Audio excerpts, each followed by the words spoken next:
오늘 우리에게 주시는 하나님의 말씀은 출애굽기 21장 1절로 6절의 말씀입니다. 출애굽기 21장 1절로 6절의 말씀을 봉독합니다. 내가 백성 앞에 세울 법규는 이러하니라. 내가 히브리 종을 사면 그는 6해 동안 섬길 것이요 7째 해에는 몸값을 물지 않고 나가 자유인이 될 것이며, 만일 그가 단신으로 왔으면 단신으로 나갈 것이요 장가 들었으면 그의 아내도 그와 함께 나가려니와, 만일 상전이 그에게 아내를 주어 그의 아내가 아들이나 딸을 낳았으면 그의 아내와 그의 자식들은 상전에게 속할 것이요 그는 단신으로 나갈 것이로되, 만일 종이 분명히 말하기를 내가 상전과 내 처자를 사랑하니 나가서 자유인이 되지 않겠노라 하면 상전이 그를 데리고 재판장에게로 갈 것이요 또 그를 문이나 문설주 앞으로 데리고 가서 그것에다가 송곳으로 그의 귀를 뚫을 것이라. 그는 종신토록 그 상전을 섬기리라. 아멘. 오늘 우리에게 주시는 이 하나님의 말씀이 하나님께서 우리에게 주시는 은혜의 말씀이 되고 또 축복의 말씀이 되기를 간절히 축원합니다. 이번 한 주의 삶에도 이제 9월의 마지막 주간, 또 10월을 이제 시작하는 이 주간에 하나님의 은혜와 평강이 우리 성도님들의 삶 속에 충만하시기를 간절히 축원합니다. 자, 오늘 우리가 매일 성경의 성경 본문을 따라서 출애굽기 21장의 말씀을 읽게 됩니다. 출애굽기 21장의 말씀부터 23장까지의 말씀은 하나님께서 이스라엘 백성들에게 주신 법규에 관한 이야기입니다. 그래서 오늘은 법에 대한 이야기를 우리가 함께 살펴보면서 하나님 주신 이 말씀이 어떠한 의미를 갖는지, 또 오늘 우리에게 이 말씀은 어떠한 영적 교훈이 있는지를 우리 마음 깊이 묵상하는 귀한 시간이 되기를 원합니다. 자, 여러분, 대한민국에는 대한민국의 헌법이 있습니다. 여러분, 대한민국 헌법 제11조가 어떻게 시작되는지 아십니까? 대한민국 헌법 11조는 이러한 문장으로 시작됩니다. 모든 국민은 법 앞에 평등하다. 모든 국민은 법 앞에 평등하다. 이게 우리나라 헌법 제11조의 1항 첫 문장입니다. 그런데 과연 이 헌법이 이 나라에 잘 지켜지는가? 여러분, 과연 여러분들 마음속에 우리 대한민국의 모든 헌법과 모든 법률과 모든 명령들이 모든 사람들 앞에서 평등하다라고 하는 이 헌법의 가치가 우리의 삶 속에 그대로 잘 실현되고 있다라고 생각하십니까?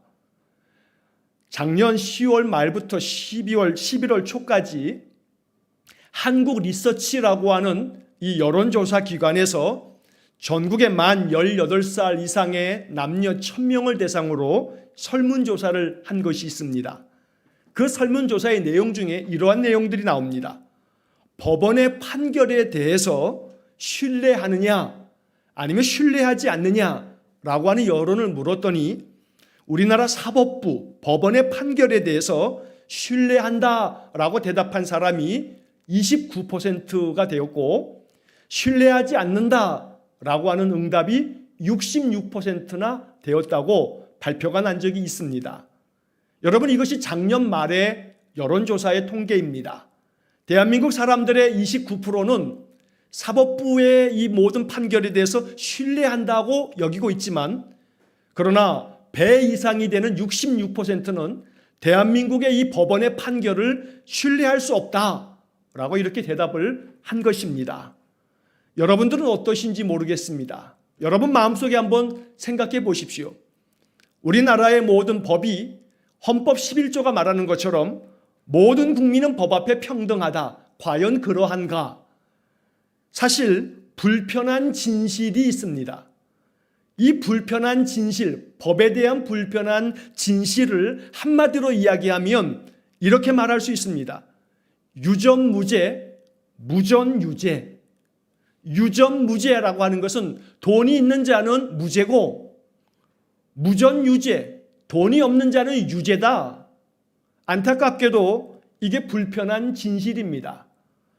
유전무죄, 무전유죄를 이야기한 사람이 여러분 아실지 모르겠습니다만 기억을 더듬어 보시면 1988년 10월 8일에 교도소에서 다른 교도소로, 영등포 교도소에서 공주 교도소로 이송되어지는 이 죄수들이 탈주를 합니다.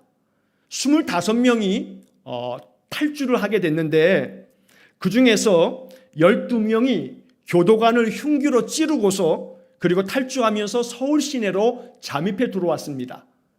자, 이렇게 탈주한 12명, 서울 시내로 잠입해 들어온 12명 중에 그 중에 한 사람이 있는데 지강헌이라고 하는 자가 있습니다. 이 지강헌이라고 하는 사람이 서울로 탈주해 들어와가지고 한 가정집에 들어가서 그 식구들을 인질로 삼아서 경찰과 대치하면서 결국은 경찰이 쏜 총에 맞아서 과다출혈로 인해서 이 지강헌은 죽었습니다. 그러나 그가 경찰과 대치하면서 창 밖으로 외친 그 소리가 뉴스를 타면서 온 나라에 참 마음에 많은 충격이 되어졌던 그 한마디가 바로 유전무죄, 무전유죄라고 하는 외침이었던 겁니다. 이 지강헌이라고 하는 이 사람은 죄를 짓고 당연히 교도소에 들어가서 복역 중에 있는 사람입니다. 그런데 제가 찾아보니까 이 지강헌이 지은 죄가 뭐냐 하면 절도죄입니다. 560만 원 절도를 했습니다. 그리고 그 절도죄로 인해서 그가 받은 형이 몇 년이냐면 7년형을 받았습니다. 자, 절도죄로 560만 원 절도를 하고 그 죄의 값으로 7년의 형을 살아가다가 그가 이렇게 탈주를 한 겁니다. 그런데 그 탈주의 원인이 되고 이유가 되었던 것에 그것이 어떤 변명도 될 수 없겠습니다만 그 이유를 찾아보시게 되면 이러한 이유가 있었던 것을 우리가 알게 됩니다. 자기는 560만 원 절도하고 17년을 살았다고 합니다. 7년이야, 17년. 여러분, 560만 원 절도로 무려 17년을 살아야 했는데 그 당시에 전두환의 동생이었던 정경환이 72억 원을 횡령하고 난 다음에 받은 형이 7년 선고를 받았답니다. 그리고 7년 선고를 받고 난 후에도 7년을 다 산 게 아니고 3년 만에 풀려났다는 겁니다. 자기는 560만 원 절도를 하고서 17년의 형을 살아야 되는데 17년의 형을 받았는데 그런데 72억을 횡령한 이 권력자 전두환의 동생 전경환은 그냥 7년형을 받고 그것도 3년 살다가 풀려났다는 것. 이것에 대한 불만과 함께 자, 이렇게 형을 다 살고 나면 그 당시 지금도 여전히 있습니다만 사회보호법이라고 하는 것이 있어서 모든 형 수감 생활을 다 마치고 이 복역 기간을 다 마치고 풀려 나온 후에도 이 사회보호법에 의해서 일정 기간 보호감찰이라고 하는 그래서 보호감호 조치를 받아야 하는 그러한 법률이 과연 있는 자에게 또 없는 자에게 모두 평등한 법인가 라고 하는 그런 불만 가득한 마음으로 그가 탈주하여서 한 집에서 사람들을 인질로 삼아서 외쳤던 소리가 유전무죄, 무전유죄인 겁니다. 물론 이 지강헌이라고 하는 자의 이 행동은 결코 용납받을 수 없습니다. 용서받을 수 없습니다. 그러나 분명한 이 사실, 불편한 진실, 과연 헌법 11조대로 모든 국민은 법 앞에 평등한가? 그렇지 않다라고 하는 대답이 66% 이상이었다는 겁니다. 물론 그 이상으로 우리의 법 감정은 사실 좋지 않습니다. 똑같은 죄를 짓고도 사회적인 계급에 따라 결코 우리는 계급 사회가 아님에도 불구하고 더 많이 가진 자, 권력을 가진 자에게 대해서는 다른 처벌을 내리는 그런 사법부. 그래서 우리는 이러한 사법부의 이러한 행태를 보면서 사법농단이다라고 하는 말을 만들어서 이야기를 하고 있는 것을 우리가 듣고 있습니다. 법을 좌지우지하는 사법부의 권력자들, 또 정치 권력자들과 결탁되어서 이 사법부의 판결이 있는 자, 가진 자, 권력자들에게 더 유리하게 판결되어지는 법률을 마음껏 자기들 뜻대로 악용하고 있는 그런 시대. 이게 다만 오늘의 시대만의 이야기인가? 결코 그렇지 않습니다. 어제 오늘의 이야기가 아닙니다.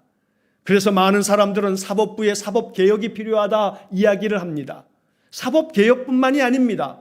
사실은 행정개혁도 정말로 필요한 부분이 아닐 수 없습니다. 법적으로 문제가 없다고 하면서 가진 자를 위해서 온갖 편법과 또 법을 잘 싹싹 피해 다니면서 모든 것들을 허가해주고 또 인가해주는 그런 행정 권력자들이 있습니다. 그래서 행정이라고 하는 것이 모든 사람들을 위하여 그 편의를 제공하는 것이 아니라 힘 있는 자, 권력자, 가진 자들에게서는 안 되는 것도 되게 만들어주는 그런 행정, 이것이야말로 우리 사회가 정말로 뜯어 고쳐야 할 그런 개혁의 요소가 아닐 수가 없습니다. 그만큼 참으로 법적인 문제에 대해서 우리의 법 감정은 매우 불편합니다. 마음이 참 괴롭고 답답합니다.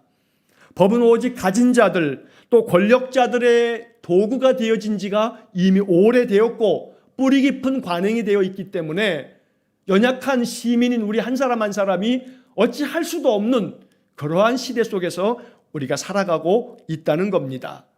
자, 이러한 불편한 진실이 가득한 이 세상 속에서 살고 있는 우리들이 성경을 읽을 때 성경의 가장 첫 번째 이야기는 법에 대한 이야기라는 겁니다. 여러분, 성경 66권을 우리가 가지고 있습니다만 이 성경 66권의 가장 처음에 나오는 5권, 즉 창세기, 출애굽기, 레위기, 민수기, 신명기, 이 5권을 뭐라고 부르냐면 율법서 이렇게 부릅니다. 율법서, 법률을 다루고 있는 책이라는 이야기입니다. 하나님께서 주신 법전이 바로 모세오경 율법서입니다. 왜 성경은 율법서부터 시작되는가? 복음서부터 시작되면 얼마나 좋을까? 그러나 하나님께서 율법서로부터 시작하여서 이스라엘 백성들에게 주신 이 법이라고 하는 것은 헌법 11조가 말하고 있는 모든 국민은 법 앞에 평등하다라고 하는 이 허울뿐인 우리의 헌법과는 달리 하나님의 법은, 하나님 주신 율법은, 하나님의 주신 법규는 모든 사람들에게 평등할 뿐만 아니라 심지어 오히려 더 가난하고 힘없고 연약한 자들을 위한 법이 바로 하나님의 법인 겁니다. 그래서 율법서를 통해서 성경이 시작되어질 때 우리가 율법을 더 깊이 이해하면 율법 속에는 하나님의 은혜가 담겨 있고 하나님의 사랑이 담겨 있다는 사실을 발견하게 되는 겁니다. 그래서 하나님께서 주신 법은 세상의 법과는 다릅니다. 매우 다릅니다. 하나님이 주시는 법은 세상의 법과 달라서 세상의 법은 가진 자와 권력자들을 더 두둔하고 편파적으로 그들을 위해서 모든 판결을 내리는 법이지만 하나님의 법은 오히려 없는 자와 또 가지지 못한 자, 약자들을 위한 그런 법이 바로 하나님의 법인 겁니다. 오늘 우리는 그러한 이야기를 이 본문에서 이제 만나게 됩니다. 자, 이 출애굽기를 우리가 읽기 시작하면서 이 출애굽기 가운데 이스라엘 백성들이 출애굽을 하고 난 다음에 그들은 홍해도 건넜고 마라도 지났고 엘림에서 머물러 있다가 다시금 신광야로 들어가면서 많은 괴로움도 겪었지만 괴로움을 겪으면 겪을수록 그 안에서 하나님의 은혜도 경험했습니다. 이렇게 해서 애굽에서 나온 지 3개월이 되었을 즈음에 이스라엘 사람들은 신의 광야, 신의 산 밑에까지 이제 다다르게 됐습니다. 하나님께서는 신의 산 위에서 모세를 부르셔서 모세에게 율법을 주셨습니다. 그것이 출애굽기 20장에 나오는 십계명입니다. 십계명은 하나님께서 이스라엘 백성들에게 주신 첫 번째 법이었습니다. 이 십계명과 더불어 21장부터 23장까지는 이 십계명과 함께 이스라엘 백성들이 지켜야 될 많은 법규들을 하나님께서 모세를 통해서 이스라엘 백성들에게 알려주셨습니다. 여러분, 구약 성경을 읽다 보면 이러한 표현들을 자주 만납니다. 계명, 율법, 율례, 법규, 명령, 규례, 법도, 이러한 많은 번역된 표현들이 각각 다르게 번역되어져 있습니다만 사실 이 모든 것은 하나님께서 그 백성들에게 내리신 하나님의 말씀, 하나님의 명령입니다. 그러나 좀 더 우리가 이해하기 쉽도록 이러한 계명과 율법과 율례와 법규, 명령과 규례와 법도, 이러한 여러 표현들을 이해할 때 이렇게 이해를 하면 좋습니다. 법에는 상위법이 있고 하위법이 있습니다. 무슨 이야기냐 하면 우리나라에 많은 법이 있습니다만 가장 상위에 있는 가장 높은 법은 헌법입니다. 자, 그런데 그 헌법 밑에 이 헌법을 우리나라에 구현하기 위해서 많은 법률들이 있습니다. 자, 이 법률들을 뭐라고 이야기하냐면 바로 시행령이라고 말합니다. 여러 가지 많은 법률들이 대통령령에 의해서 시행령이 만들어집니다. 어떠어떠한 법률, 어떠어떠한 법률 이런 것들이 많이 만들어지고 또 그러한 법률들이 어떻게 구체적으로 실행되어야 할 건가라고 하는 시행 규칙이 그 다음에 있는 겁니다. 자, 이뿐만이 아니고 지방자치 시대를 살아가면서는 각각의 경기도라든가 혹은 또 고양시라든가 이런 각각의 지방자치단체마다 조례가 있고 또 규칙이 있습니다. 이렇게 헌법서부터 시작해서 헌법, 법률, 시행령, 시행규칙 혹은 조례, 규칙에 이르도록 큰 법에서부터 작은 규칙에 이르기까지 법에는 상위법이 있고 하위법이 있다는 겁니다. 마찬가지로 하나님께서 이스라엘 백성에게 주신 이 모든 법률도 마찬가지입니다. 가장 최상위에 있는 헌법 같은 법이 십계명입니다. 자, 그리고 이 십계명을 지키기 위해서 하나님께서 또 다른 많은 법규들을 주셨습니다. 바로 그 법규가 오늘 이 출애굽기 21장에서 23장까지 이어지고 또 그 다음에 레위기나 또 민수기, 신명기를 통해서 하나님은 많은 법규와 법률과 율례와 또 모든 법도들을 가르쳐주고 있는 것입니다. 자, 그런데 오늘 21장 이제 10계명이 나오는 20장을 끝나고 21장이 시작되어지면서 오늘 우리가 읽은 본문을 가만히 살펴보면 여기에 아주 참 중요한 복음이 담겨져 있습니다. 자, 그것을 보면 여러분 출애굽기 21장 1절로 6절의 말씀을 지금 읽었습니다. 그런데 이 출애굽기 1장 1절로 6절의 말씀은 남자 종에 대한 그런 법규가 기록되어 있고 7절서부터 또 이어지는 11절까지는 여자 종에 대한 그런 법규가 기록되어져 있습니다. 자, 여러분 본문에 우리가 읽은 1절의 말씀을 보시게 되면 내가 백성 앞에 세울 법규는 이러하니라 이러면서 20장에서 10계명을 주시고 난 다음에 21장부터 하나님이 모세를 통해서 백성들에게 가르쳐주는 법규가 이러하니라. 그리고 2절서부터 그 법규가 시작됩니다. 자, 그런데 그 법규의 첫 번째 법규가 뭐냐 하면 종에 대한 법규가 나온다는 겁니다. 여러분, 이것이 굉장히 중요한 의미가 있는 겁니다. 하나님께서 이스라엘 백성들에게 법률을 만들어 주면서 그 법의 첫 번째 법이 종들을 위한 법입니다. 종이라고 하는 것은 고대 세계에서 이 종은 그냥 인격적인 존재가 아닙니다. 사람이 아닙니다. 종은 그냥 주인에게 있어서는 소유물이고 재산에 불과합니다. 아무런 인간적 권리도 없고 인간으로서의 어떤 존엄함도 없고 그냥 단순히 주인을 위해서 사용되어지는 주인의 소유물이요 재산으로 취급되어지는 이 종들에 대한 법률이 하나님께서 이스라엘 백성들에게 주신 이 법규의 첫 번째 법규라고 하는 사실, 여러분 이것이 굉장히 중요한 의미를 갖고 있다는 겁니다. 하나님은 이스라엘 백성들에게 법을 주시면서 가장 힘이 없고 연약한 종들을 위해서 종들을 보호하고 종들을 지키고 심지어 종들에게 오늘 본문의 말씀은 자유를 주라고 하는 법으로 하나님의 법규를 시작하고 있다는 겁니다. 이런 것은 고대 세계 다른 나라들의 법하고는 전혀 상반된 법입니다. 예를 들어서 여러분들 옛날 고대인들의 법 중에서 예전에 여러분들이 학교 다닐 때 이런 이야기 보았을 겁니다. 함무라비 법전. 여러분 그 유명한 함무라비 법전에도 종에 대한 그런 법규들이 있는데 그 법규는 저 법전 맨 뒷부분에 나온다고 합니다. 그러나 그 법조차도 종을 위한, 종을 구제하고 종에게 자유를 주거나 종의 권리를 두둔하기 위한 법은 아니었다는 겁니다. 그러나 성경에 나오는 하나님 주신 법은 그 첫 번째가 종의 권리에 대한, 종의 자유를 보장해 주라고 하는 그런 법규로 시작되어지고 있다는 겁니다. 이것은 하나님은 가진 자나 권력자의 편이 아니고 힘이 없는 종의 편이고 가진 것 없는 자의 편이며 사회적 약자를 두둔하고 그들을 보호하고 지켜주시는 그런 하나님이신 것을 알려주고 있는 아주 소중한 복음인 것입니다. 그래서 하나님의 법규는 종에 대한 법규로부터 시작되어지는데, 이 법은 사실 오늘날 표현으로 한다면 대단히 혁명적인 그러한 법규입니다. 왜냐하면 2절의 말씀을 보시면, 너희들이 만약에 히브리 종을 사게 되면 이 종들은 6년 동안 주인을 섬길 것이다. 그러나 6년이 지나고 난 다음에 7째 해가 되게 되면 주인은 이 종을 위해서 종에게 그 종의 몸값을 요구하지 말고 몸값을 물지 않고 이 종은 나가서 자유인이 될 것이다 라고 말씀합니다.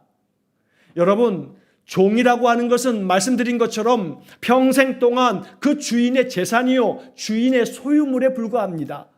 그런데 그 종에게 6년 동안 주인을 섬기며 그렇게 주인 곁에서 주인의 모든 것들을 잘 공급하는 종의 역할을 감당하지만 7째 해가 되게 되면 이 종에게 몸값을 물리지 말고 종에게 자유를 주어서 자유인으로 내보내라 라고 하는 그러한 법규입니다.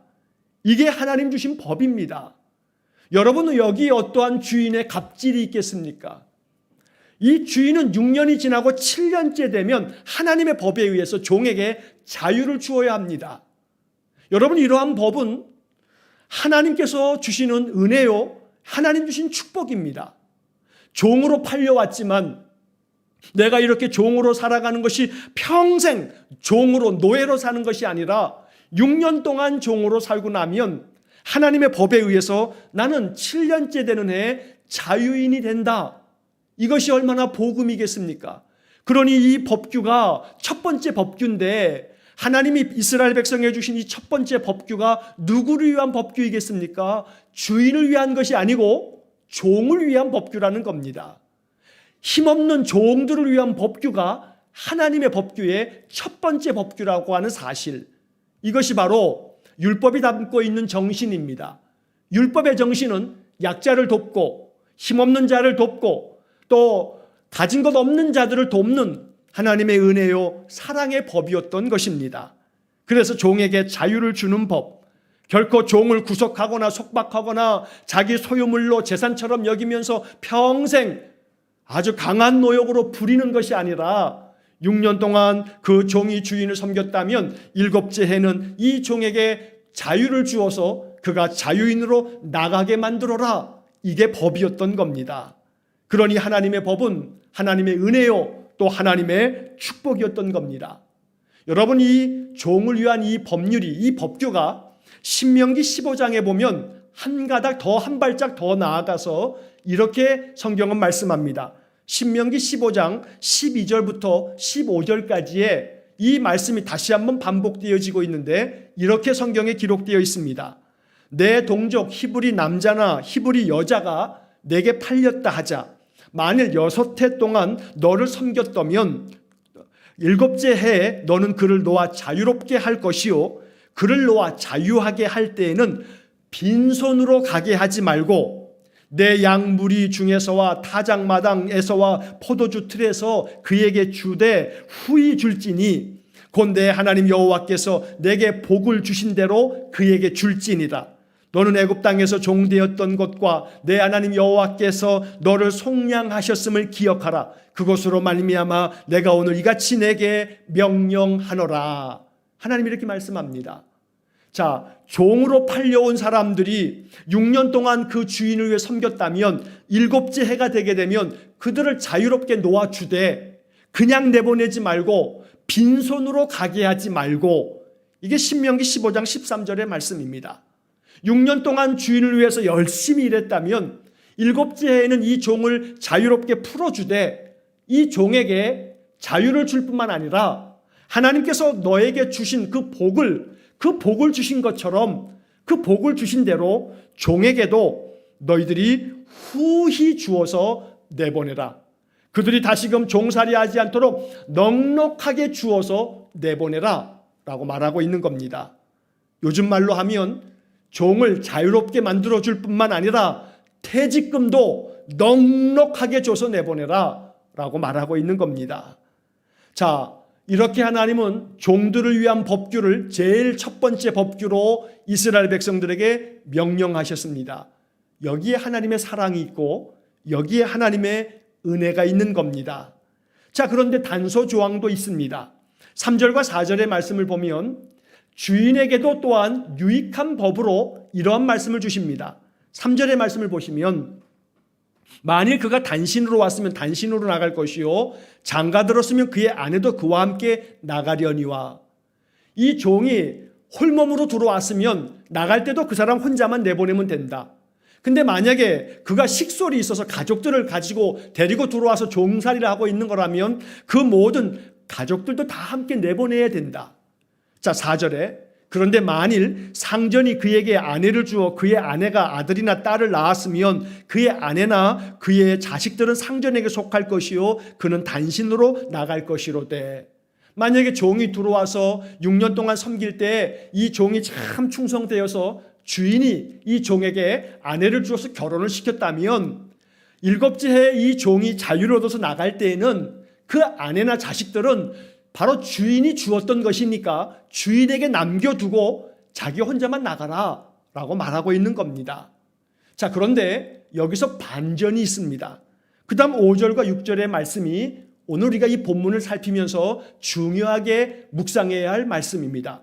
여러분 5절을 보시면 만일 종이 분명히 말하기를 내가 상전과 내 처자를 사랑하니 나가서 자유인이 되지 않겠노라 하면 6절 상전이 그를 데리고 재판장에게로 갈 것이요 또 그를 문이나 문설주 앞으로 데리고 가서 그것에다가 송곳으로 그의 귀를 뚫을 것이라. 그는 종신토록 그 상전을 섬기리라. 여러분 이 말씀을 다시 한번 생각해 보시면 자, 6년 동안 주인을 섬깁니다. 7째 해가 되게 되면 이 종은 자유를 얻게 됩니다. 그래서 그는 주인의 집에서 자유인이 되어서 나갈 수 있습니다. 그런데 만약에 이 종에게 2가지 이유가 생긴다면 첫째는 내가 상전과 내 처자를 사랑하니, 첫 번째는 내가 상전, 내 주인을 사랑하기 때문에, 두 번째는 내가 이렇게 주인에게 왔을 때 주인이 나에게 아내도 주고 이 아내로 말미암아 자식도 낳게 됐는데 내가 자유를 얻었다고 나 혼자 나가게 되면 내 사랑하는 아내와 내 자식은 여전히 주인의 집에 있어야 하니 내 처자를 생각하고 사랑하기 때문에 나는 주인의 집에서 종신토록 그냥 자유인이 되지 아니하고 주인을 섬기며 살겠다. 이렇게 결정을 한다면 주인은 이 종을 데리고 가서 재판장에게 데리고 가서 이 재판장이 그 종의 그 다짐과 결정을 보고 이 종을 문이나 문설주에 대고서 그 사람의 이 귀에다가 송곳으로 구멍을 뚫어라 라고 말하는 겁니다. 여러분 이것이 그냥 문자적으로 보면 좀 잔인하다 싶은 생각이 들 수 있습니다. 송곳으로 귀를 뚫는다. 어찌 이러나 싶겠습니다만 그렇지 않습니다. 여러분 이 상전이 종을 재판장에게 데리고 와서 송곳에다 구멍을 뚫는다라고 하는 것에는 깊은 의미가 있는 겁니다. 먼저 그것을 살피기 전에 이 종이 주인을 떠나지 아니하고 자유가 주어졌음에도 불구하고 자유를 포기하고 종신토록 종이 되겠다고 선택을 하는 것. 어떻게 이렇게 선택할 수 있겠습니까? 자, 종으로서의 삶을 살다가 하나님이 주시는 법 때문에 자유인이 되었다면 아이고 내가 이제는 자유인이 되었다 라고 하면서 모든 것 다 버리고 떠나갈 겁니다. 주인의 집을 향해서는 내가 다시는 주인의 집 쳐다보지도 않을 거다. 아마 그럴지 모릅니다. 만약에 그렇다면 그 주인은 참 야박하고 인색하며 잔인한 주인일 겁니다. 그러나 오늘 본문에서 이 종은 내가 이 주인의 집에서 자유인이 되지 않겠노라 결정합니다. 왜냐하면 내가 상전과 내 처자를 사랑하기 때문에. 여러분 이 2가지 이유 중에 두 번째 내 처자를 사랑하기 때문에 자유를 포기하고 주인의 집에서 종으로서 살겠다라는 것은 이해가 됩니다. 왜냐하면 처자식을 사랑하기 때문에 나 혼자 나갈 수 없으니까 그럴 수 있다는 겁니다. 자, 그런데 상전을 사랑하기 때문에, 주인을 사랑하기 때문에 내가 자유를 포기하고 주인의 종이 되겠다, 평생토록 주인을 섬기겠다라고 결정하는 것은 결코 쉬운 문제가 아닙니다. 자, 그렇다라고 한다면 어찌 이 종들 중에 어떤 이들은 자유를 포기하고 주인을 종신토록 섬기겠다고 결정하는 걸까? 그것은 주인이 바로 이 종을 어떻게 대했는가라고 하는 것을 우리가 충분히 짐작할 수 있는 겁니다. 그래서 이 종이 내 귀를 뚫어서라도 내가 종신토록 주인의 집에서 내가 주인을 섬기며 살겠다고 이 종이 결정을 했다면 그 주인이 어떠한 사람인지를 우리가 충분히 짐작할 수 있다는 겁니다. 주인과 종의 관계가 착취나 지배의 관계가 아니기 때문입니다. 결코 이 주인이 종을 다룰 때 참으로 이 종을 이 노예처럼 막 부려먹는 게 아니라 종을 대단히 인격적으로 존중하면서 아주 강압적으로 노동을 착취하거나 전혀 배려치 아니하고 이 종들을 자기의 재산이나 소유물처럼 막 대하는 것이 아니고 종을 마치 나의 식구요, 나의 자식인 것처럼 존중해주고 배려해주고 종의 직무를 잘 감당하면 칭찬해주고 인정해주고 신뢰해주고 이렇게 믿어주고, 그래서 주인과 종의 관계가 결코 주종 관계이긴 하지만 그러나 이 주인이 종에 대해서 자기가 주인이라 하면서 요즘 말로 갑질을 하는 게 아니라 진심 어린 마음으로 애정을 가지고 배려해주고 존중해주면서 이 종과 함께 살아가고 있기 때문에 종의 마음속에 내가 바깥에 나가서 자유인으로 사는 것보다는 나를 인격적으로 존중해주고 나를 배려해주고 나를 아껴주고 나를 사랑해주는 주인이기 때문에 나는 저 주인을 위해서라면 내 마음 진심 어린 마음으로 주인을 섬기면서 내가 평생을 살 수 있겠다 하는 마음의 결정이 있기 때문에 이렇게 결정할 수 있는 겁니다. 하나님의 법입니다. 6년을 일하고 나면 7째 해가 되게 되면 자유인이 됩니다.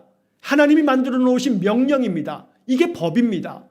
그러나 이러한 법이 있음에도 불구하고 이 법에 대한 예외 조항으로 만약에 이 종이 주인에 대해서 주인을 존중하고 사랑하기 때문에 평생 동안 이 주인을 섬기겠다라고 결정한다면 재판장에게 가서 자기의 귀를 송곳으로 뚫고 평생 동안 주인을 섬기라고 말씀하고 있는 겁니다. 이 말씀을 통해서 하나님이 말씀하는 것은 주인된 자들에게 너희들이 부리고 있는 종을 이렇게 아껴라, 이렇게 잘 존중해라, 이렇게 소중하게 여겨라. 이 사람들도 하나님의 형상으로 지음받은 자이니 하나님이 모든 사람을 하나님의 형상, 하나님의 모양으로 만들었으니 너의 집에 팔려온 이 종들도 하나님의 거룩한 백성이요 하나님의 형상으로 지음받은 자이니 너희들은 이 종들을 존중하고 아끼고 귀하게 여겨라. 주인에게 이렇게 말씀하고 있는 겁니다. 그리고 종들에게는 너희들에게 자유가 주어진다 할지라도 너희들의 주인이 너희들을 그렇게 존중하고 아끼고 애정어린 마음으로 배려해주고 사랑해주고 너희들의 직임을 인정해주고 신뢰해주고 그렇게 믿어준다면 너희들은 그 주인을 위해서 종신토록 종으로서 살아갈 수 있는 권리도 있다라고 말하는 겁니다. 그래서 오늘 본문의 말씀, 귀를 뚫어서라도 내가 주인에게 종신토록 종이 되겠다라고 하는 것은 이것은 종들에게 주어지는 특별한 권리입니다. 여러분, 종이 되는 것이 어찌 권리이겠습니까? 자유인이 되는 게 권리이지만 오늘 성경의 말씀, 하나님 주신 율법은 종이 되는 권리, 종이 되는 특권, 바로 이것을 말씀하고 있는 겁니다. 오늘 이 말씀은 우리에게 복음입니다. 종들을 소유물처럼 여기고 재산처럼 여기고 자기 마음대로 부려먹던 시대에 주인들에게 너희들의 종이 너희들을 사랑하여 너희들에게 종신토록 종이 되겠다고 자원하고 종이 되는 권리를 내게 달라고 요구한다면 재판장에게 가서 그의 귀를 송곳으로 뚫러서 확인하면서 그 종으로 하여금 종신토록 너를 잘 섬기는 종으로서 너는 그들을 잘 존중하고 배려하고 아끼면서 그렇게 살아가라고 명령하신 것입니다. 나를 존중해주는 주인, 나를 아껴주는 주인, 나를 막 대하거나 막 부려먹지 아니하고 내게 마땅한 직무를 주지만 그 직무를 충성되게 잘 감당하면 인정해주는 주인, 그리고 칭찬해주는 주인, 칭찬과 함께 그에 따르는 상급도 주는 주인, 나를 보호해주고 나를 지켜주는 주인, 마치 자기 자녀처럼 돌보아주는 주인, 비록 종이지만 나의 권리를 항상 인정해주는 주인, 정말로 나를 진심 어린 마음으로 아껴주고 사랑해주는 주인. 여러분, 그러한 주인이 있다면 누가 바깥에 나가겠습니까? 내가 자유인이지만, 나는 비록 자유인이지만 그러나 나는 이 주인에게만큼은 내가 종신토록 종으로 살겠다라고 할 수 있다는 겁니다. 바로 이것이 율법의 정신입니다. 그리고 이 율법 조항에서 하나님은 이렇게 말씀합니다. 그렇다면 이 종들은 이제 주인은 이 종의 마음을 받아들여서 재판장에게 데리고 가서 그 종의 귀를 송곳으로 뚫어라 말씀합니다. 송곳으로 뚫는다고 하는 것은 귀를 뚫는 겁니다. 종으로 하여금 이제 평생 동안 내가 주인의 말씀에 귀 기울여서 내 귀를 뚫듯이 내 귀를 뚫어 모든 주인의 말씀을 내가 다 받아서 충성된 마음으로 종을 섬기겠습니다 라고 하는 상징적 의미가 있다는 것입니다. 자, 이제 오늘 본문의 말씀에 대한 적용의 이야기를 함께 나누어 봅니다. 여러분, 이렇게 종을 위한 법규를 가장 첫 번째 법률로 말씀해 주시는 이 하나님의 뜻을 생각해 보아야 합니다. 자유인이지만 자유를 포기하고 평생 동안 종이 된 사람, 그 종이 된 사람의 가장 으뜸된 인물이 누구냐 하면 바로 예수 그리스도입니다. 오늘 본문의 이야기는 바로 예수님 이야기를 하고 있다는 것입니다. 여러분, 빌립보서 2장의 말씀에 보면 빌립보서 2장 6절로 8절의 말씀에 이런 말씀이 기록되어 있습니다. 그는 근본 하나님의 본체시나 하나님과 동등됨을 취할 것으로 여기지 아니하시고 오히려 자기를 비워 종의 형체를 가지사 사람들과 같이 되셨고 사람의 모양으로 나타나사 자기를 낮추시고 죽기까지 복종하셨으니 곧 십자가에 죽으심이라. 예수님께서는 본래 하나님과 같은 분입니다. 하나님의 본체이십니다. 그러나 하나님과 동등됨을 취할 것으로 여기지 아니하시고 오히려 자기를 비워 종의 형체를 가지셔서 나타나셨다. 이게 빌립보서 2장 6절과 7절에 이어지는 말씀입니다. 예수님은 종이 아닙니다. 그분은 하나님의 아들입니다. 자유인입니다. 그러나 그분 스스로가 종의 형체를 가지셔서 낮고 천한 인간의 모양으로 이 땅에 오셨습니다. 스스로 자기를 낮추어 종이 되신 겁니다. 죽기까지 내가 종으로 살겠노라, 주님 그러한 마음으로 세상에 오신 것입니다. 왜냐하면 그 하나님의 크신 사랑을 우리에게 알려주시려고, 하나님을 사랑하여 하나님의 뜻을 이루시려고, 세상을 사랑하셔서 세상을 구원하시려는 그 하나님의 마음을 대신하시겠다고 주님 스스로가 종이 되셨다는 겁니다. 마가복음 10장 45절 말씀에 예수님이 이렇게 말씀합니다. 인자가 온 것은 섬김을 받으려 함이 아니라 도리어 섬기려 하고 자기 목숨을 많은 사람의 대속물로 주려 함이니라. 내가 이 땅에 온 것은 섬김을 받으러 온 것이 아니다. 나인 주인으로 온 것이 아니다. 오히려 주인으로 온 것이 아니라 도리어 내가 섬기러 왔다. 나는 종으로 이 땅에 왔다 말씀하는 겁니다. 그래서 예수님께서는 십자가에 돌아가시기 전날 밤 제자들과 함께 최후의 만찬 자리에서도 요한복음 13장 14절 말씀을 보면 내가 주와 선생이 되어 너희 발을 씻었으니 너희도 서로 발을 씻어주는 것이 옳으니라 말씀합니다. 내가 주인이면서 선생으로서 내가 너희들의 발을 씻겼다. 왜냐하면 발을 씻겨주는 것은 그 당시 종들만 하는 일입니다.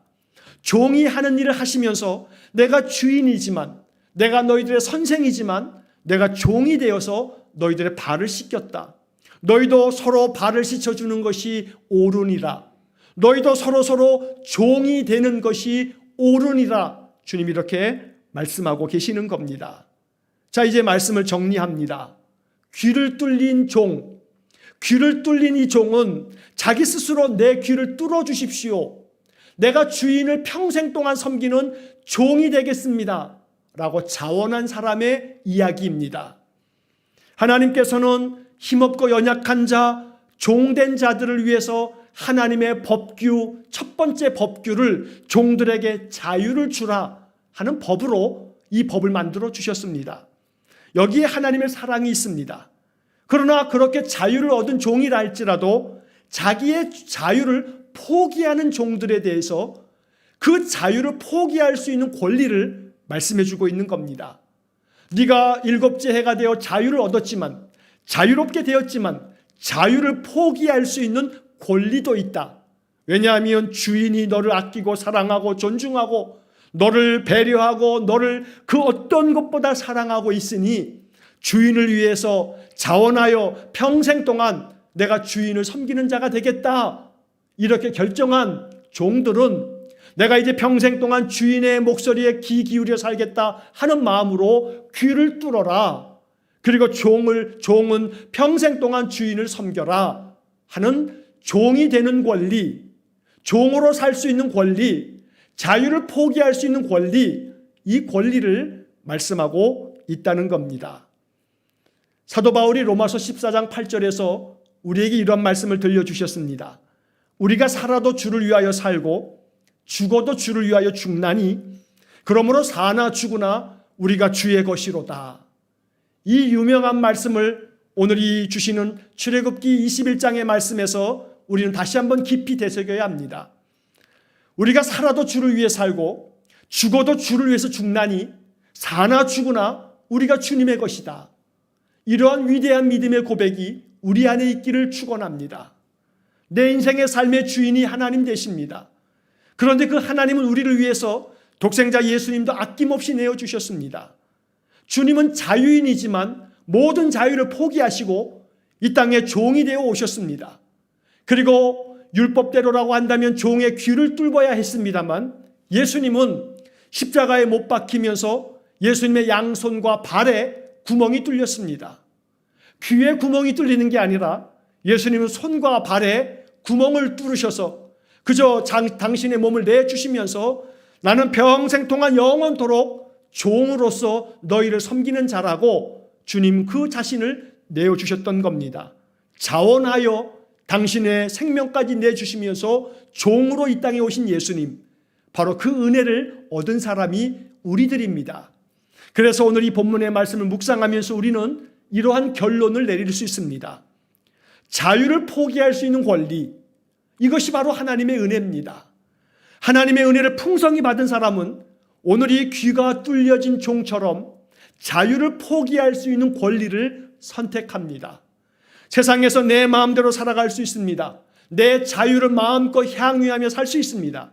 그러나 오늘 본문, 나를 너무나 사랑하시는 그 주인을 위해서, 나를 위해서 모든 것 아끼지 않는 그 주인 되신 하나님을 위해서 나의 자유를 포기하는 권리를 사용하는 종, 바로 이것이 오늘 본문에 이야기하고 있는 하나님의 말씀의 의미인 것입니다.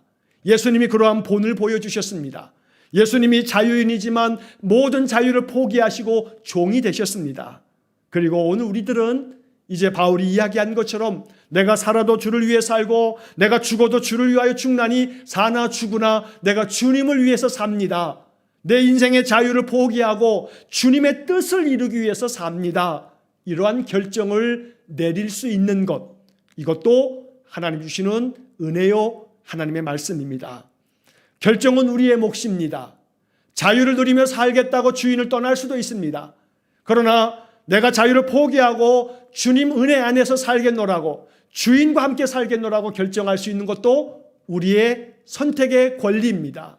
그러나 오늘 이 말씀을 통해서 우리를 죽기까지 사랑하시는 그 주인 되신 주님을 위해서 사나 죽으나 내가 주님의 것이라고 고백하며 자유를 포기할 줄 아는 더 높은 뜻을 가진 믿음의 사람 되어지시기를 간절히 축원합니다.